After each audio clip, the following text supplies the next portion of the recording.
Na noite em que tudo aconteceu, eu tava com uma sopa de tomate na mão, um moletom velho e aquela sensação de preocupação sincera que só quem ama de verdade entende. Minha namorada tinha dito que tava doente. Febre, calafrios, dor no corpo, ela escreveu num texto rapidinho com emoji de carinha triste. Tinha pedido desculpa por não conseguir se encontrar comigo naquele dia e disse que só queria ficar deitada, descansando. Não tô bem mesmo, amor.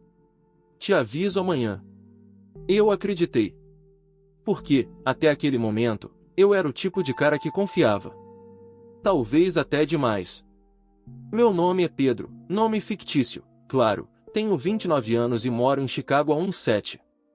Trabalho como técnico em redes para uma empresa que presta serviço para pequenas firmas na região de River North. Nada glamouroso, mas é honesto. Aluguei meu primeiro estúdio sozinho há 2 anos e desde então tenho tentado montar uma vida com certa estabilidade. Nada de luxo. Só conforto. E verdade. Foi nesse meio tempo que conheci a Melissa. Ela era amiga de uma amiga, daquelas que você segue no Instagram, curte umas fotos, acha bonita demais pra puxar papo, até que um dia, sem querer, vocês se encontram numa festa e rola. Simples assim. Começamos a sair pouco depois do Natal, bem no comecinho do ano. Ela tinha 26 anos, formada em comunicação, trabalhava como social media numa startup de alimentação vegana. Linda, divertida, daquele tipo que fala rápido, ri alto e sempre sabe qual filtro do TikTok tá bombando. A gente começou devagar, meio sem rótulo. Mas com o tempo, as coisas foram ficando sérias. Dormíamos juntos quase toda semana, conhecemos amigos um do outro, ela deixou escova de dente no meu banheiro e até carregador de iPhone do lado da minha cama. Quando eu chamava de minha namorada para alguém, ela sorria. Então assumi que era isso. Que estávamos juntos. Até que naquela noite tudo virou. Era uma sexta-feira comum. Eu tinha saído mais cedo do trabalho porque choveu o dia todo e vários atendimentos foram reagendados. Mandei mensagem perguntando se ela queria ver um filme, fazer um ramen, algo leve. Ela respondeu: Amor, não vou conseguir. Tô me sentindo muito mal, passei a noite tremendo. Nem fui pro trabalho hoje. Fiquei preocupado. Perguntei se ela queria que eu levasse alguma coisa. Ela disse que não, que só queria descansar. Me mandou um áudio tossindo, com aquela voz rouca de quem tá gripada, e terminou com um te amo, viu? Fica tranquilo. Acreditei. Claro que acreditei. Fui pro mercado, comprei os ingredientes para a sopa, fiquei de moletom vendo TV, com o celular por perto caso ela precisasse de algo. E aí, por acaso, e olha, quando eu digo por acaso, é sério, eu tava rolando o Instagram quando vi uma notificação no feed de um amigo que eu mal sigo, mas o algoritmo enfiou ali no meio. Era uma foto num bar. Daqueles spots zipados de Chicago, em Logan Square. Gente rindo, drinks coloridos, música ao fundo. Uma sexta normal para quem tá curtindo a noite. Mas ali, no canto da segunda foto do carrossel, meio de perfil, com o cabelo preso num coque bagunçado que eu conhecia muito bem, tava ela. Melissa. Sorrindo. Com um vestido preto que eu já tinha elogiado. E abraçada com um cara que eu nunca tinha visto na vida. Um cara alto, de camisa xadrez aberta e camiseta branca por baixo. Um braço ao redor da cintura dela. Ela com a cabeça encostada no ombro dele. Os dois de copo na mão. Por um segundo, meu cérebro tentou negar. Pensei que podia ser antiga. Uma lembrança.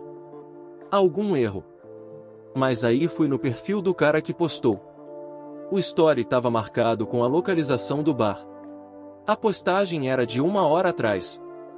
Na legenda, ele escreveu: finalmente sexta com os de verdade tilintando canecas de cerveja a fogo.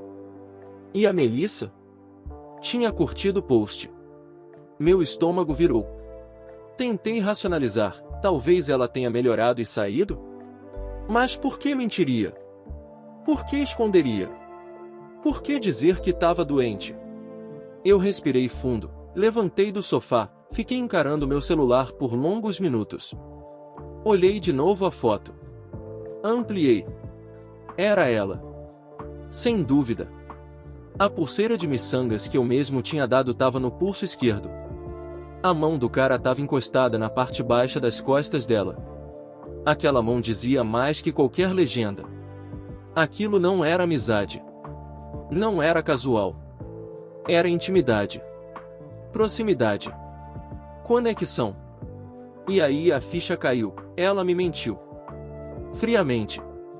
Me mandou o áudio tossindo, dizendo que estava na cama. Enquanto na real, estava se arrumando para sair, passando maquiagem, escolhendo perfume.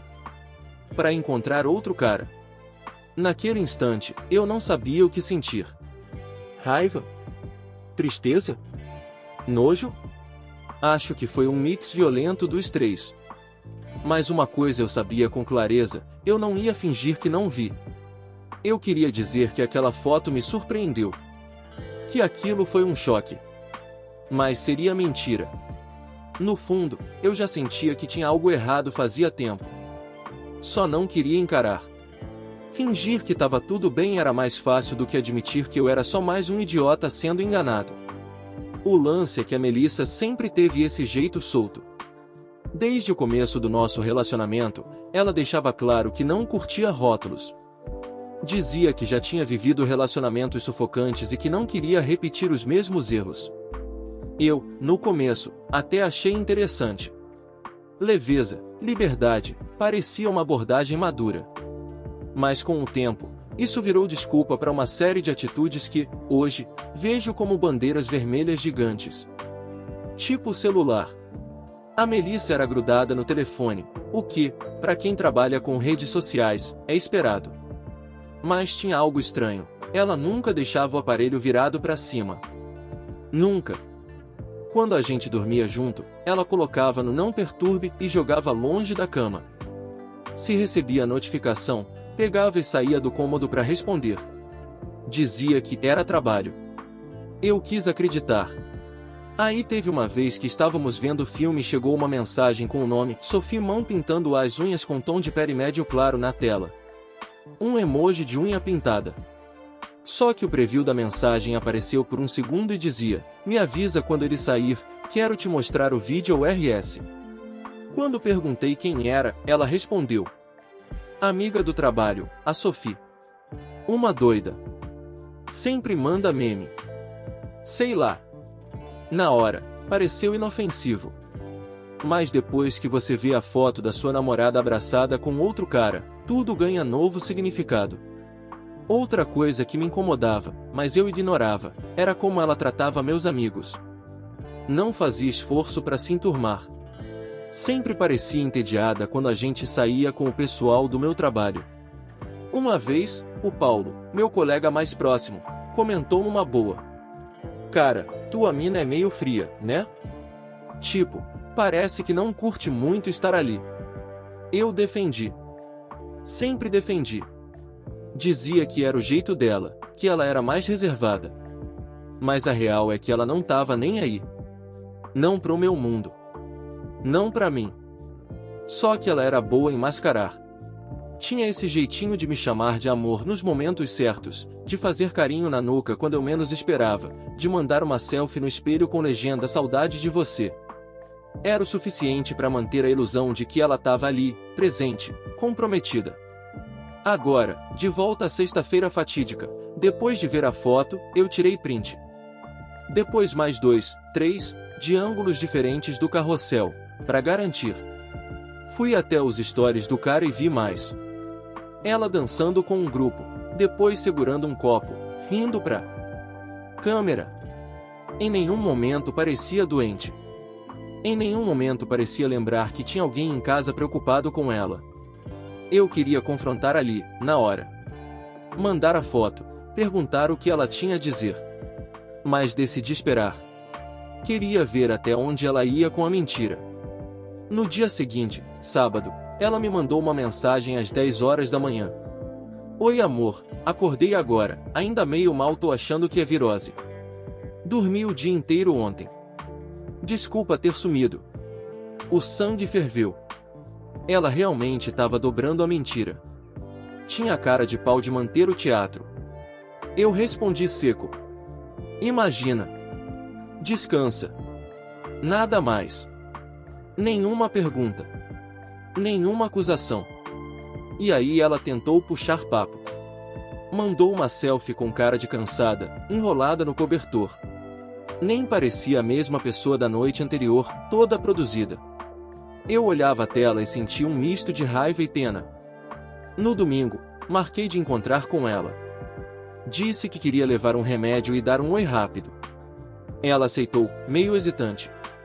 Fui até o apartamento dela em Lakeviel com os prints no celular, prontos. Quando abri a porta e vi o rosto dela, fingindo fraqueza, tossindo levemente, me deu vontade de rir. A Melissa se sentou no sofá e fez um teatrinho. Disse que estava melhorando, mas ainda mole. Disse que tinha sentido minha falta, que queria me ver mais durante a semana. Que a gente podia planejar uma viagem em setembro. E foi ali, olhando nos olhos dela, que eu tive certeza, ela não estava nem aí. Só queria manter o que era confortável. Decidi não confrontar naquele momento. Só observei. Toquei nela com carinho, como se tudo estivesse normal. Ela deitou no meu ombro. Falou sobre uma série nova. E eu, calado, fingia que ouvia, enquanto pensava em como eu ia desmontar cada parte dessa farsa, com calma, com classe, e com tudo documentado. Porque a Melissa não era só alguém que me traiu. Ela era alguém que me subestimou. Achou que podia mentir descaradamente, manipular os fatos, sair como a boazinha da história. E eu ia mostrar que não. Mas antes, eu queria ver até onde ela era capaz de ir. Na segunda-feira de manhã, a Melissa me mandou uma mensagem dizendo que sonhou comigo. A gente estava numa casa na montanha, com lareira e vinho, parecia tão real.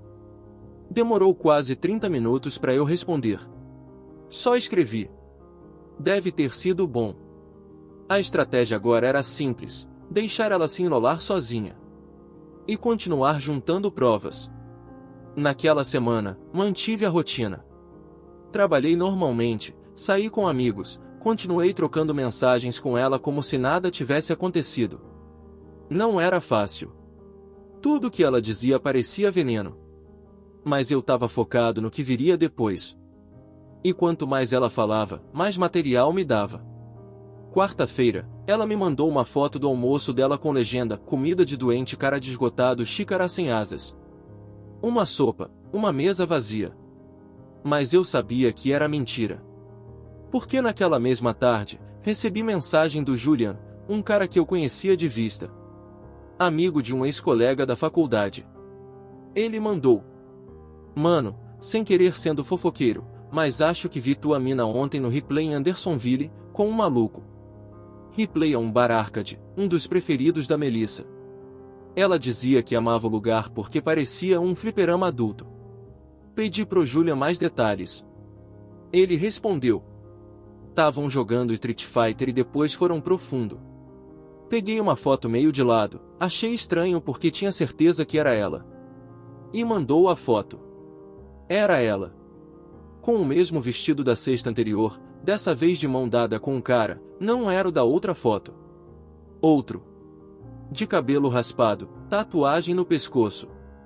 Os dois rindo, bem colados. Meu estômago virou de novo. A Melissa não estava só me traindo. Ela estava vivendo uma vida paralela. Múltiplas versões dela mesma, todas escondidas por trás de emojis, desculpas esfarrapadas e voz rouca fake. Na sexta, uma semana exata após a primeira mentira, resolvi colocar minha ideia em prática. Convoquei um jantar.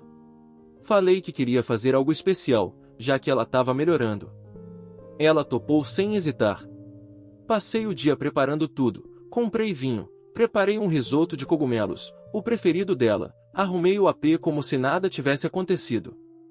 Ela chegou por volta das 8 da noite, vestindo um vestido floral e aquela cara de namorada perfeita. Me deu um beijo leve e disse: Nossa, amor, que cheiro bom! Que capricho! Sentei com ela à mesa. Conversamos sobre trabalho, séries, amigos. Eu deixei ela falar, sorrir, rir alto.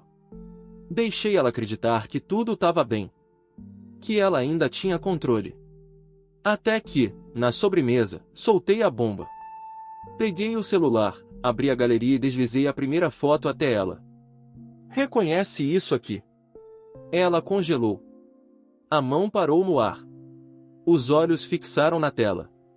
Era a foto da primeira sexta-feira, no bar em Logan Square, com cara de camisa xadrez. Ela demorou para reagir. O que é isso? Você me mandou mensagem dizendo que estava doente. Febre. Calafrio. Tô vendo um sorriso bem saudável aqui. Ela engasgou, literalmente. Tossiu e tentou se recompor. Pedro, eu posso explicar. Eu juro que era só um amigo. Eu me senti melhor naquela noite e saí só para distrair a cabeça. Foi coisa de última hora. Respirei fundo. Certo. Só que tem um detalhe, essa foto foi tirada meia hora depois de você me mandar um áudio tossindo.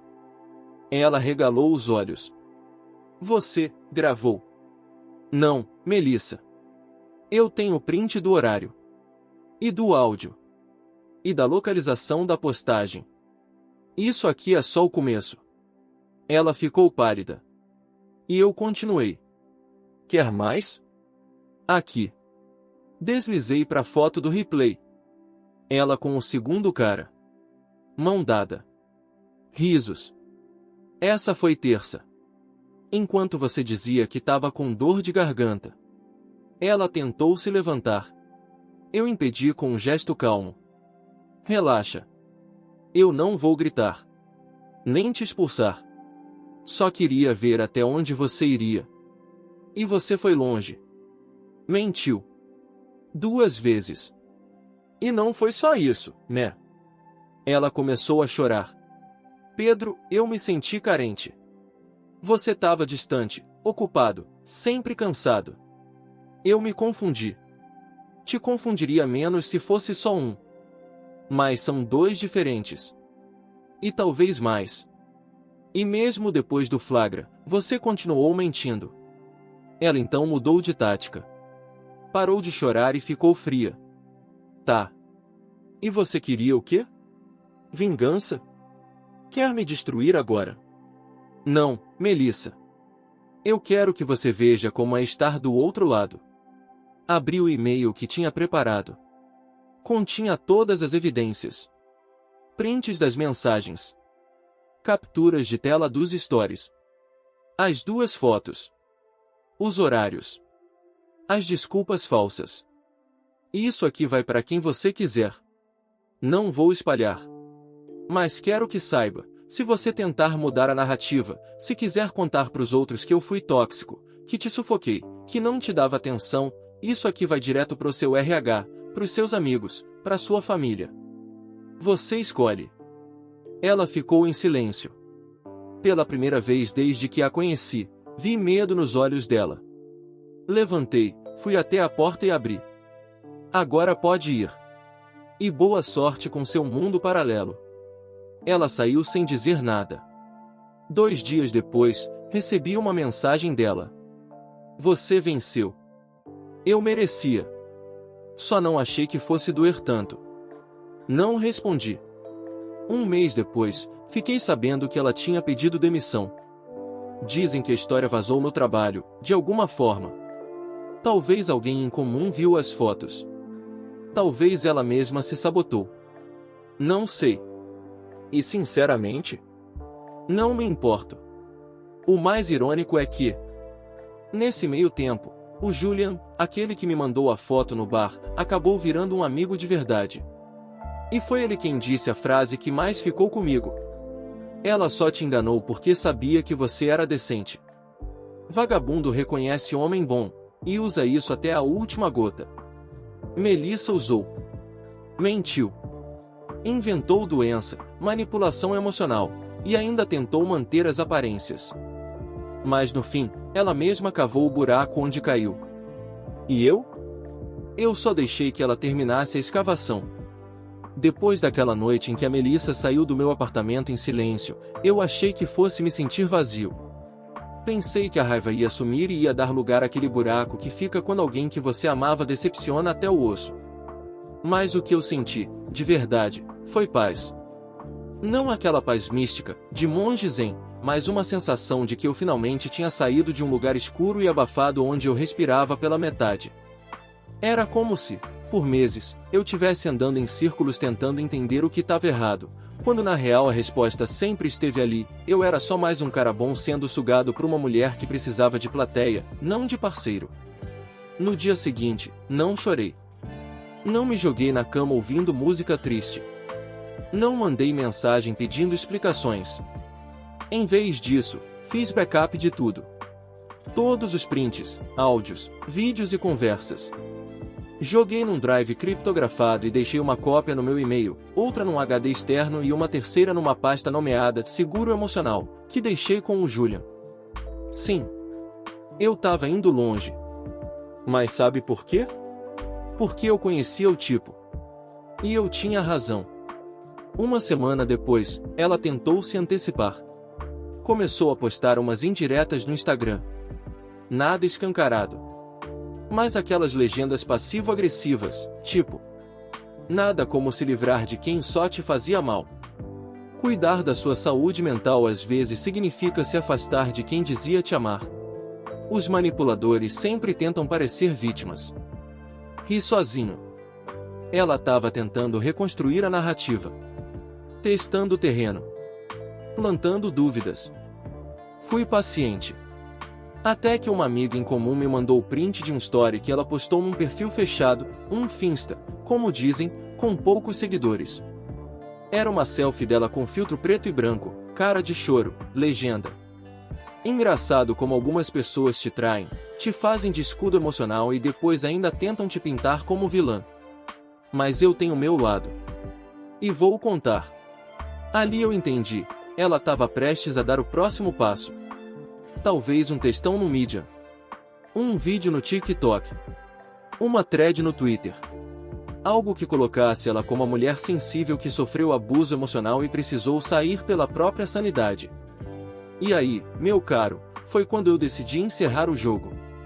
Na sexta-feira seguinte, véspera do dia em que a gente faria 6 meses juntos, criei um perfil anônimo no Reddit. Nome genérico, sem nada que me ligasse. E postei tudo. A história, as fotos, com rostos borrados, claro, os áudios, os prints de mensagens, os horários contraditórios. Expliquei a cronologia, a mentira da doença, os 2 caras diferentes, o plano dela de reverter a narrativa. Joguei a verdade nua e crua. Sem vitimismo. Só os fatos. A postagem estourou em poucas horas. Ganhou força em subreddits como R Relationships, R Chatting Underline Stories e até R Family Date Strategy, onde muitas mulheres defenderam o meu lado, o que me surpreendeu. As mensagens vieram em enxurrada. Gente dizendo que passou pelo mesmo. Outros indignados com a frieza da Melissa. E, claro, algumas pessoas tentando defender ela, dizendo que talvez fosse carência, trauma não tratado, ou que mulheres também erram, mas não precisam ser expostas. Mas a verdade era inegável. O quebra-cabeça estava montado demais para ser refutado. Em menos de 2 dias, a Melissa desativou todas as redes sociais. Não porque souberam que era ela, mas porque, pelas mensagens que recebi depois, o clima entre os amigos dela mudou. Alguns viram a postagem, mesmo sem saber que era sobre ela, e comentaram no grupo privado onde ela estava. Um deles falou: "Isso aqui é bizarro. A mina mentiu que estava doente e foi pegar 2 caras na mesma semana. Fiquei mal só de ler." Ela leu. E surtou. Saiu do grupo. Sumiu por dias.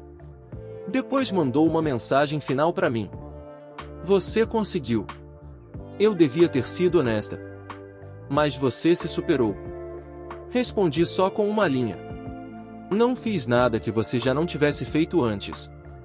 Eu só não menti." Silêncio desde então. E quanto ao segundo cara? O da tatuagem? Meses depois, por coincidência, vi que ele começou a seguir a ex do Alex, sim, o primeiro cara, no Instagram. Ou seja, o ciclo continuava.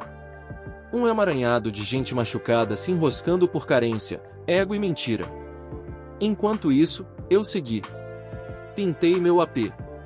Troquei os móveis. Adotei um cachorro.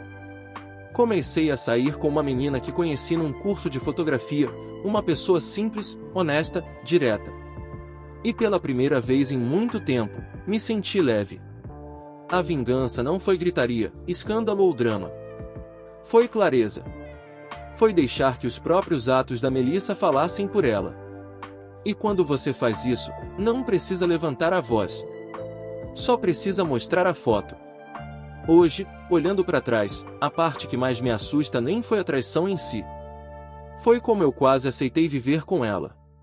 Como eu fui me acostumando aos sinais, às mentiras disfarçadas de liberdade, às desculpas que vinham com emoji fofo no final. Eu tava mergulhado num relacionamento onde só eu nadava, ela só boiava, confortável, deixando a correnteza levar enquanto eu me afogava tentando manter tudo de pé. E sabe o pior? Eu teria continuado. Se eu não tivesse visto aquela foto por acaso, provavelmente ainda estaria ali. Fazendo sopa, mandando mensagem carinhosa, ouvindo desculpas esfarrapadas sobre dor de cabeça ou excesso de trabalho. Pensando que era culpa minha. Que eu que não estava sendo bom o bastante. Porque é isso que esse tipo de gente faz, te faz duvidar de você, enquanto age como se fosse a vítima. O que a Melissa fez foi errado. Sem dúvida. Mas o que me doeu de verdade foi perceber o quanto eu negligenciei a minha própria intuição. Os sinais estavam todos ali. Claros. E eu fui ignorando, porque queria que desse certo. Porque é difícil aceitar que alguém que diz te amar tá só te usando como plano B emocional enquanto vive o plano A com outra pessoa. A parte mais irônica é que eu nunca precisei gritar, me rebaixar ou fazer escândalo. Bastou jogar um espelho na frente dela. Mostrar quem ela era, com as palavras dela, com as ações dela. E deixar que os outros enxergassem o reflexo. Quem se destruiu foi ela. Eu só tirei a cortina. Depois que a poeira baixou, percebi que muita coisa boa veio disso. Amizades se fortaleceram. Gente que eu achava distante se aproximou. Recebi mensagens de apoio de pessoas que nem conhecia direito. E o mais importante, reaprendi a ficar comigo mesmo.